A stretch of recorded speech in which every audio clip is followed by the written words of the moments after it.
జాతీయ నాయకుల విగ్రహాన్ని తరలించండి ఇక్కడి నుంచి. ఇక్కడ దీన్ని కేవలం ఎన్టీఆర్ విగ్రహం ఉంది, రామారావు గారి విగ్రహం కాబట్టి దీన్ని ఎన్టీఆర్ సర్కిల్గా, ఎన్టీఆర్ సెంటర్గా మారుస్తామంటే ఖచ్చితంగా ఇతర సామాజిక వర్గాల యొక్క మనోభావాలు దెబ్బతింటాయి. అందులో సందేహమే లేదు. వాస్తవానికి మండపేట నియోజకవర్గం 2009 నియోజకవర్గాల పునర్విభజన నేపథ్యంలో ఏర్పడిన తర్వాత వరుసగా అక్కడ తెలుగుదేశం పార్టీకి చెందిన కమ్మ సామాజిక వర్గానికి చెందిన వేగుల జోగేశ్వరరావు గారు గెలుస్తూ వస్తున్నారు. అది పూర్తిగా కాకపోతే త్రిమూర్తులు గారు ఒక నియోజకవర్గంలోకి వెళ్ళిన తర్వాత, ఆ ప్రాంతంలోకి ఆయన వెళ్ళిన తర్వాత ఆయన ఏంటంటే తనదైనటువంటి పట్టు సాధించడానికి సామధాన భేద దండోపాయాలన్నీ కూడా వినియోగించేటటువంటి ఒక అరుదైనటువంటి రాజకీయ నేత. నమస్తే, తెలుగు రాజ్యంకి స్వాగతం. నేను మిస్ సంధ్య. మండపేటలో ప్రస్తుతం విగ్రహాల వివాదం రాజుకుందా అని అంటే అక్కడ జరుగుతున్న పరిస్థితులను చూస్తే అవుననక తప్పదు. ఒకప్పుడు జాతీయ నాయకుల సెంటర్గా ఉన్న అంటే మెయిన్ సెంటర్ ఇప్పుడు ఎన్టీఆర్ సెంటర్గా మారబోతోంది. ఈ నేపథ్యంలో అక్కడ ఉన్న జాతీయ నాయకుల విగ్రహాలు తొలగిస్తున్నారు. అలా ఎలా తొలగిస్తారు అంటూ వైఎస్ఆర్సీపీ ఎమ్మెల్సీ తోట త్రిమూర్తులు గారు దానికి సంబంధించి అడ్డుకునే ప్రయత్నం చేయడంతో పెద్ద ఎత్తున రగడ మొదలైంది. అసలు ఈ జాతీయ నాయకుల సెంటర్గా అది ఎప్పుడు రూపాంతరం చెందింది, మరి అసెంబ్లీలో అది ఎన్టీఆర్ సెంటర్గా తీర్మానం చేసిన నేపథ్యంలో మరి తోట త్రిమూర్తులు గారు ఎందుకు అంత పెద్ద ఎత్తున అభ్యంతరం తెలియజేస్తున్నారు తెలుసుకునే ప్రయత్నం చేద్దాం. చరిత్రకారులు, రాజకీయ విశ్లేషకులు చిల్లాగట్ట శ్రీకాంత్ గారు మనతో ఉన్నారు. ఆయన మాటల్లో శ్రీకాంత్ గారు నమస్తే అండి. నమస్కారం సార్. ఆల్మోస్ట్ చాలా మంది జాతీయ నాయకుల విగ్రహాలు ఉండడంతో అది జాతీయ సెంటర్గా మారిపోయిందని విన్నాము. ఇప్పుడు ఎన్టీఆర్ విగ్రహం అంటే సెంటర్గా రూపాంతరం చెందుతుంటే ఓర్వలేక ఇదంతా చేస్తున్నారు అంటూ అటు కూటమి నుంచి వైఎస్ఆర్సీపీ పైన తోట త్రిమూర్తులు గారి పైన నిందలు వస్తున్నాయి. ఏం జరుగుతోంది? వాస్తవానికి మండపేట ఇన్ఛార్జిగా తోట త్రిమూర్తులు గారిని వైకాపా పంపించిన తర్వాత 2019 ఎన్నికల్లో ఆయన తెలుగుదేశం పార్టీ అభ్యర్థిగా రామచంద్రాపురం నియోజకవర్గం నుంచి ఓడిపోయి ఆ తర్వాత ఆయన రాజకీయ సామాజిక సమీకరణలలో భాగంగా వైకాపాలో చేరారు. వైకాపాలో చేరిన తర్వాత రామచంద్రాపురం నుంచి వైకాపాకి చెప్పుకోదగ్గ సంఖ్యలో పిల్లి సుభాష్ చంద్రబోస్ గారు కానీ మరొకరు కానీ అక్కడ వాళ్ళకి ఫేసెస్ ఆఫ్ ద పార్టీ ఉన్నారు కాబట్టి తోట త్రిమూర్తులు గారిని మండపేట ఇన్ఛార్జిగా నియమించడం జరిగింది. జరిగిన తర్వాత వారిని శాసన మండలికి ఎంపిక చేయడం జరిగింది. వైకాపా నుంచి 94 నుంచి వరుసగా ప్రత్యక్ష రాజకీయాల్లో పార్టీలకు అతీతంగా రాజకీయాలు నేర్పి ఏ పార్టీలో ఉన్నా కూడా గెలుపు గుర్రం అనిపించుకున్నటువంటి తోట త్రిమూర్తులు గారు వైకాపాలో ఉండటాన్ని వైకాపా వాళ్ళు వాళ్ళొక ఘనతగా భావించారు. తోట త్రిమూర్తులు గారికి ఆ విధంగా వాళ్ళు స్వాగతం పలికారు. ఆయన శాసన మండలికి ఎంపిక అయ్యారు.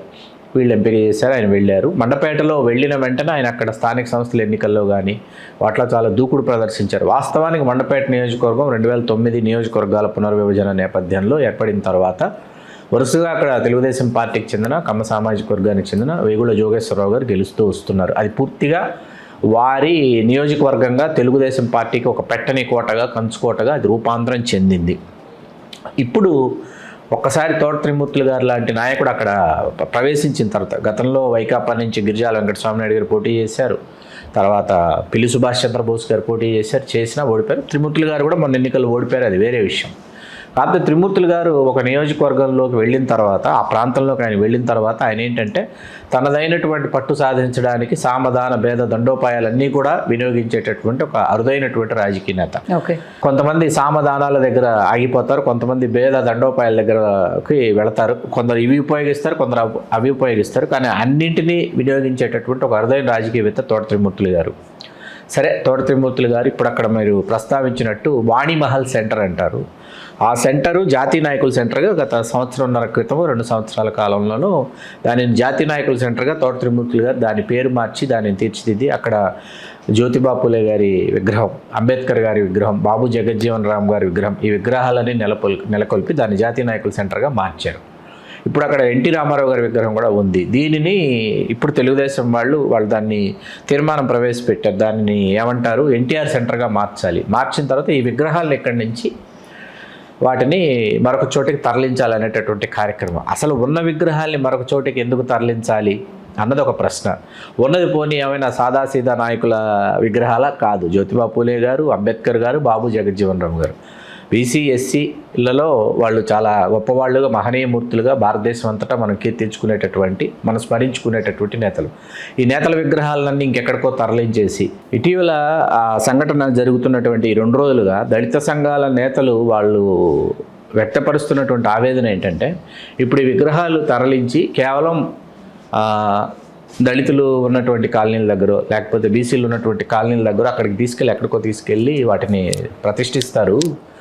దానివల్ల వాళ్ళని కించపరచడమే అవుతుంది తప్ప జాతీయ నాయకుల్ని వాళ్ళని గౌరవించినట్లయితే కాదు. ఎందుకంటే వాణిమహల్ సెంటర్ అనేది చాలా ప్రధానమైనటువంటి కూడలి. ఆ కూడలిని జాతీయ నాయకుల సెంటర్గా తోట త్రిమూర్తులు గారు మార్చి ఇక్కడ మీకు ద్వారపూడి మండపేట రహదారి సమస్య ఒకటి ఉందండి. ఆ సమస్యను కూడా ఇక్కడ అత్యంత విచిత్రంగా ఏంటంటే శాసనసభ్యులు కాకుండా దీనిని తోట త్రిమూర్తులు గారు పరిష్కరించడం, శాసన మండలి సభ్యులు పరిష్కరించడం, ఇది కూడా ఏంటంటే ఆయన నియోజకవర్గం మీద ఆయన తాను సాధిస్తున్నటువంటి పట్టు అనమాట. ఎవరు? తోట త్రిమూర్తులు గారు. అంటే అంచెలంచెలుగా ఆయన ఎదుగుతున్నటువంటి క్రమం మనకి ఇక్కడ కనిపిస్తుంది. అట్లాగే ప్రజల పక్షం వహించడం, సమస్యల్ని పరిష్కరించే దిశగా ఆయన పోరాటం చేయడం. కాసేపు దీన్ని పక్కన పెడదాం, అది వ్యక్తిగతంగా రాజకీయపరమైనటువంటి ఇమేజ్ని మనం మాట్లాడినట్టు అవుతుంది. కాబట్టి ఇప్పుడు అక్కడ స్థానిక సమస్య ఏది? వాణిమహల్ సెంటర్ని ఆయన జాతీయ నాయకుల సెంటర్గా మార్చారు. జాతీయ నాయకుల సెంటర్ని ఎన్టీఆర్ సెంటర్గా మార్చేయటం.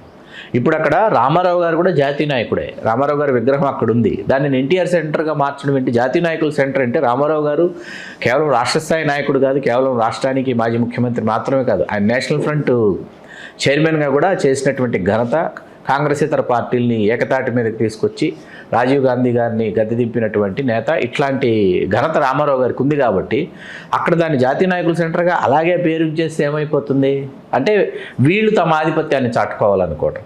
మీకు అర్థమవుతుంది కదా, వీళ్ళు తమ వ్యక్తిగత, అది రామారావు గారికి ఆపాదించడం కాదు, తమ వ్యక్తిగత పరమైనటువంటి ఒక ఆధిపత్యాన్ని చాటుకోవాలని స్థానిక శాసనసభ్యులు భావించడం.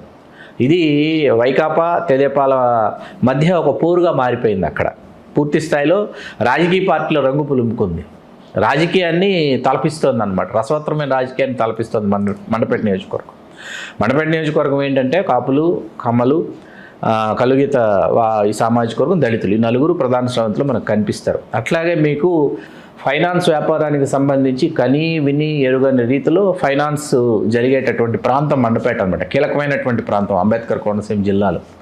చాలా ఆర్థికంగా చాలా సుసంపన్నమైనటువంటి నియోజకవర్గం, సుసంపన్నమైనటువంటి గ్రామాలు, సుభిక్షమైనటువంటి గ్రామాలు ఇక్కడ కనిపిస్తాయి మనకు. రాజకీయ చైతన్యం ఎంత ఎక్కువ ఉంటుందో సామాజిక చైతన్యం కూడా అంతే ఎక్కువ ఉన్నటువంటి ఒక ప్రాంతం. ఇక్కడ ఏంటంటే తన ఆధిపత్యాన్ని తోట త్రిమూర్తులు గారు పెంచుకుంటూ వెళ్ళటం అనమాట. అంటే హీజ్ ఎ లీడర్ అనమాట, లీడర్షిప్ మెటీరియల్ అనమాట, కంప్లీట్ ఫుల్ ప్లెడ్జ్డ్ లీడర్ అనమాట అది.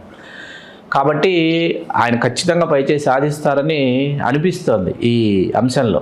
ఓకే, తెలుగుదేశం ఎంత ఏ స్థాయికి వెళ్ళినా కూడా తోట త్రిమూర్తులు గారు ఖచ్చితంగా ఆయన వరకు ఆయన పైచేసి అయితే ఇప్పుడు జాతీయ నాయకుల సెంటర్ని ఎన్టీఆర్ సెంటర్గా మార్చండి అంటే రామారావు గారు కూడా జాతీయ నాయకుడే కదా, ఆయన స్థానిక నాయకుడు, జిల్లా నాయకుడు కాదు కదా. అంటే ముందు ప్రజల ముందు ఒక ప్రతిపాదన పెట్టాక అవును మీరు మారిస్తే అది వేరే విషయం ఉండదు. పార్టీ ఏదైనా కానివ్వండి, అది మీరు ఎన్టీఆర్ గారికి గౌరవం ఇద్దాం అనుకున్నారా, గౌరవం ఇవ్వాలి అనుకుంటే మరి ఉన్న ఆ జాతీయ నాయకులను ఎక్కడికి చేర్చాలి, దానికి సంబంధించి ముందు ఆ ప్రాంత ప్రజలు ఏమనుకుంటున్నారో, నా ఎమ్మెల్యేనా దానికి సంబంధించి ఆ ప్రాంతంలో ఉన్న ప్రజాప్రతినిధులన ముందు అభిప్రాయ సేకరణ చేసిన తర్వాత డెసిషన్ తీసుకుంటే బాగుండేది. అది తీసుకోకుండా ఒంటెత్తి పోవడం వల్ల కదా ఇప్పుడు ఇబ్బంది. మరి ఇప్పుడు అంటే పరిస్థితి చూస్తే ఇంకా రాసుకునేటట్టుగానే ఉంది. ఇంకా పెద్ద ఎత్తున ఇప్పటికే టాకువీడు దళితులకు సంబంధించి, క్రైస్తవులకు సంబంధించి అదొక రచ్చ డిప్యూటీ స్పీకర్ గారు రాజేశారు రామాలయంకి సంబంధించి. ఇప్పుడు ఇటు జాతీయ నాయకులది, మరి దళితులను దూరం చేసుకునే అన్న ఇదిలో ఉందా కూటమి ప్రభుత్వం?